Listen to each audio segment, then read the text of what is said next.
Assalamualaikum warahmatullahi wabarakatuh. Perkenalkan, nama saya Nur Akila dengan NIM 211420744. Nah, baik, di video kali ini saya akan menjelaskan gerak pada tumbuhan.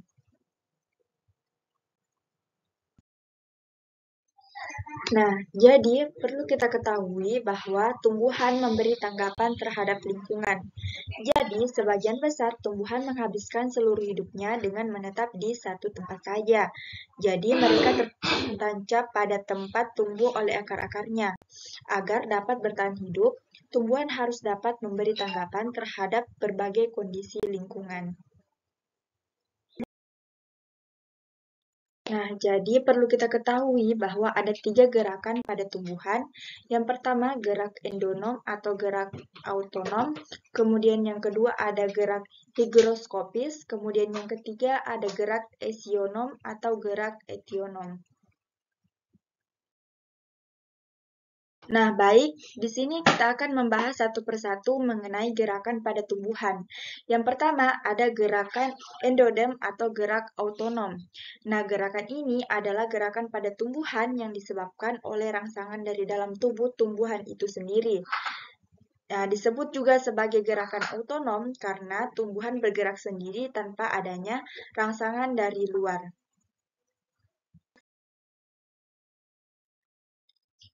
Nah, contoh dari gerak autonom ini adalah bisa kita lihat pada sel-sel daun hidrilla (SP). Nah, di mana daun hidrilla ini memiliki gerak kloroplas yang mengelilingi isi sel atau biasa disebut dengan siklosis. Nah, selanjutnya yang kedua ada gerak higroskopis, di mana gerakan ini adalah gerak bagian tumbuhan yang terjadi karena adanya perubahan kadar air pada tumbuhan secara terus-menerus. Akibatnya, kondisi menjadi sangat kering pada kulit buah atau kotak spora sehingga kulit biji atau kotak spora itu pecah. Contohnya bisa dilihat pada Nah, jadi perlu kita ketahui bahwa contoh gerak higroskopis ini bisa dilihat pada pecahnya kulit buah polong-polongan seperti misalnya lamtoro, kembang merak, kacang buncis, kacang kedelai. Nah, hal tersebut terjadi disebabkan karena berkurangnya air pada kulit buah. Jadi, jika kulit buah menjadi kering, retak, dan akhirnya akan pecah sehingga bijinya itu terpental keluar. Selanjutnya, yang ketiga ada gerak esionom. Nah, gerak esionom ini merupakan gerakan pada tumbuhan yang disebabkan oleh rangsangan dari luar. Nah, gerakan esionom ini biasa juga disebut sebagai gerakan etionom. Selanjutnya, kita masuk ke jenis-jenis gerak esionom. Nah, jadi ada beberapa jenis-jenis gerak esionom. Yang pertama ada gerak tropisme. Jadi, gerak tropisme ini merupakan gerak bagian tumbuhan yang dipengaruhi oleh arah rangsang, tropisme positif jika arah gerak mendekati rangsang, dan tropisme negatif jika arah gerak menjauhi rangsang. Selanjutnya, kita masuk yang kedua yaitu gerakan taksis. Gerak taksis yaitu gerak berpindah seluruh tumbuh-tumbuhan yang dipengaruhi oleh rangsang. Seperti bentuk tropisme, terdapat taksis positif dan negatif. Kemudian yang ketiga ada gerak nasti, yaitu gerak bagian tumbuh-tumbuhan yang arah geraknya itu tidak dipengaruhi oleh arah rangsang. Jadi gerak ini disebabkan terjadinya karena perubahan tekanan turgor. Selanjutnya, kita masuk ke gerak tropisme. Nah, jadi perlu kita ketahui bahwa gerak tropisme ini terbagi menjadi 4 bagian.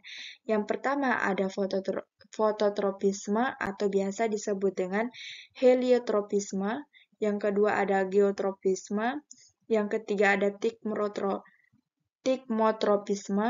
Dan yang terakhir ada hidrotropisme. Nah, baik, kita akan membahas satu persatu mengenai gerakan tropisme. Yang pertama ada gerak fototropisme, di mana gerak fototropisme atau biasa disebut dengan heliotropisme merupakan gerak rangsang yang berupa cahaya. Bisa dilihat contohnya pada biji kacang hijau. Nah, di mana biji kacang hijau ini gerak ujung batangnya itu tumbuh mengarah ke sumber cahaya. Selanjutnya, nah jadi bisa dilihat bahwa sel tumbuh yang lebih panjang akibat auksin lebih banyak. Kemudian sel tumbuhnya itu normal. Kemudian pucuk membelok ke arah sinar matahari. Bisa dilihat pada gambar ini, di mana pucuknya itu membelok ke arah sinar matahari. Jadi, jika ujung batang membengkok ke arah sinar, karena sel-sel bagian atas lebih panjang daripada sel-sel bagian bawah. Selanjutnya kita masuk ke geotropisme, di mana geotropisme ini merupakan gerak rangsang yang berupa gravitasi bumi, misalnya gerak akar yang tumbuh ke dalam tanah, atau biasa disebut dengan tropisme positif, dan gerak batang yang tegak ke atas, atau biasa disebut dengan tropisme negatif. Bisa dilihat pada biji kacang hijau ini, di mana gerak akar tumbuh ke dalam tanah, ini disebut dengan tropisme positif, sedangkan batang yang tegak ke atas ini atau biasa disebut dengan tropisme negatif. Selanjutnya kita masuk ke tigmotropisme. Nah, tigmotropisme atau haptotropisme merupakan rangsang yang berupa persinggungan atau sentuhan. Misalnya, sulur tanaman sirih merah yang melilit pada batang. Jadi bisa kita lihat pada gambar ini bahwa terdapat lilitan sulur tanaman sirih merah yang melilit pada batang. Selanjutnya ada gerak hidrotropisme, di mana hidrotropisme ini merupakan gerak rangsang yang berupa air, misalnya gerak akar yang membelok ke sumber air. Nah, hidrotropisme ini terjadi karena adanya rangsangan karena perbedaan kelembaban. Selanjutnya, kita masuk ke gerak taksis. Jadi, ada beberapa bagian gerak taksis. Yang pertama, ada gerak fototaksis, di mana gerak fototaksis ini merupakan rangsang yang berupa cahaya. Misalnya, gerak pada kloroplas sebagian sel yang terkena cahaya. Kemudian ada kemotaksis, yaitu rangsang yang berupa bahan kimia. Misalnya gerak sperma dari benang sari menuju ke ovum pada putik bunga. Kemudian ada gerak niktinasti, di mana gerak niktinasti ini merupakan gerak rangsangan yang berupa gelap. Misalnya gerak mengutupnya daun turi, daun asam, daun putri malu pada malam hari. Kemudian ada seismonasti. Nah, di mana pada gerak seismonasti ini merupakan gerak rangsang yang berupa sentuhan mekanik. Misalnya gerak daun putri malu mengutup saat disentuh. Jadi bisa kita lihat pada contoh daun putri malu. Jadi kalau kita menyentuh daun putri malu tersebut, maka akan mengatup. Berbeda dengan tidak disentuh, maka ia akan tetap mekar dan tidak mengatup. Kemudian ada gerak hiponasti.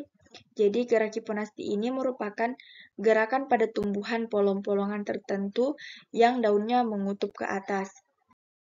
Selanjutnya, gerak epinasti. Nah, gerak epinasti ini pada tumbuhan seperti polong yang lain, seperti daunnya yang mengutup ke bawah. Kejadiannya ini adalah kebalikan dari hiponasti. Kemudian selanjutnya ada termonasti. di mana termonasti ini merupakan rangsang yang berupa perubahan suhu, misalnya gerak mekarnya bunga tulip. Selanjutnya ada fotonasti, di mana fotonasti ini merupakan rangsang yang berupa perubahan cahaya, misalnya gerak mekarnya bunga pukul 4, atau bisa kita ambil contoh lain pada bunga jam 9. Selanjutnya ada gerak nasti kompleks. Nah, gerak nasti kompleks ini terjadi karena penyebab rangsang lebih dari satu, misalnya gerak membuka dan menutupnya sel-sel penutup stomata, rangsang berupa. Jadi, perlu kita ketahui bahwa berdasarkan arah gerakan dan arah sumber rangsangan datang gerak tumbuhan itu digolongkan menjadi dua. Yang pertama ada tropisme dan kedua ada nasti. Jadi perlu kita ketahui bahwa tropisme itu jika arah gerakan ditentukan oleh arah asal rangsangan, sedangkan pada nasti itu jika arah gerakan tidak ada hubungannya dengan arah datangnya rangsangan. Selanjutnya kita akan membahas satu persatu mengenai. Nah, berikut ini adalah beberapa macam gerak tropisme. Yang pertama ada gerak fototropisme, kemudian gerak hidrotropisme, kemudian ada gerak tikmotropisme, dan yang terakhir ada gerak geotropisme. Nah, selanjutnya perlu kita ketahui bahwa mengapa sih akar tumbuh itu tumbuh ke arah bawah dan kemudian pucuknya itu tumbuh ke atas. Nah, mengapa sih hal tersebut terjadi? Nah, jadi dapat dijelaskan bahwa hal tersebut terjadi karena adanya gerakan stimulus. Nah, gerakan stimulus ini adalah sesuatu yang ada di lingkungan yang menyebabkan perubahan tingkah laku termasuk tingkah laku tumbuhan. Kemudian, gravitasi ini merupakan stimulus atau rangsangan. Nah, jadi jika akar tumbuhan secara mendatar, maka selanjutnya akan melengkung ke bawah. Nah, hal tersebut disebabkan oleh sel-sel di permukaan bawah akar yang tidak tumbuh sama panjang dengan sel-sel di permukaan atas akar. Nah, jadi sel-sel di permukaan atas akan tumbuh lebih panjang dan akar melengkung dan menekan masuk ke dalam tanah. Nah, jadi bagian atau sisi batang yang tidak terkena sinar sehingga mengakibatkan sel-sel di bagian itu tumbuh lebih panjang. Selanjutnya bisa dilihat pada gambar ini bahwa ujung batang itu akan membengkok ke arah sinar karena sel-sel bagian atas lebih panjang daripada sel-sel bagian bawah. Selanjutnya kita masuk ke gerak nasti.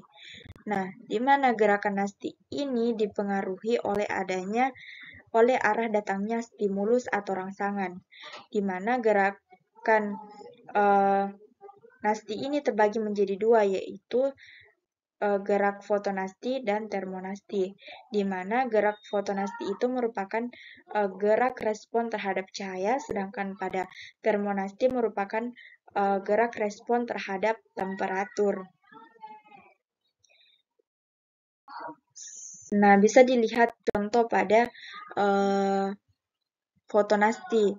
Di sini ada bunga matahari, kemudian termonasti itu bisa dilihat pada Nah, kemudian yang ketiga ada tikmonasti atau yang ada yang menyebutnya sebagai gerak seismonasti. Nah, bisa kita lihat contohnya pada pada tumbuhan putri malu. Jadi jadi putri malu ini jika disentuh itu akan mengutup atau tertutup dan artinya jika kita beri rangsangan maka daunnya itu akan tertutup. Namun jika tidak diberi rangsangan dari luar maka daunnya itu akan tetap melebar seperti yang ada gambar berikut. Nah, selanjutnya kita masuk ke gerak taksis. Jadi perlu kita ketahui bahwa gerak taksis merupakan gerak pindah tempatnya tumbuhan karena pengaruh stimulus atau adanya pengaruh gerakan stimulus atau lebih dikenal dengan gerakan taksis. Nah, gerak taksis ini dapat berupa gerak pindah secara keseluruhan maupun sebagian.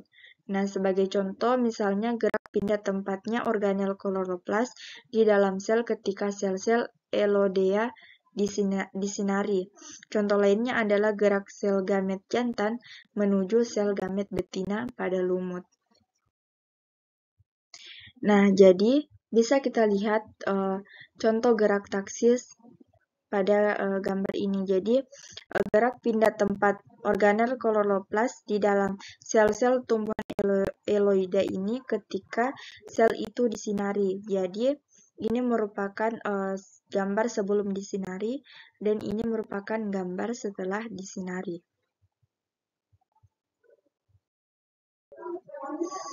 Nah, sekian penjelasan dari video saya mengenai gerak pada tumbuhan. Saya tutup dengan ucapan wabillahi taufiq wa hidayah. Wassalamualaikum warahmatullahi wabarakatuh.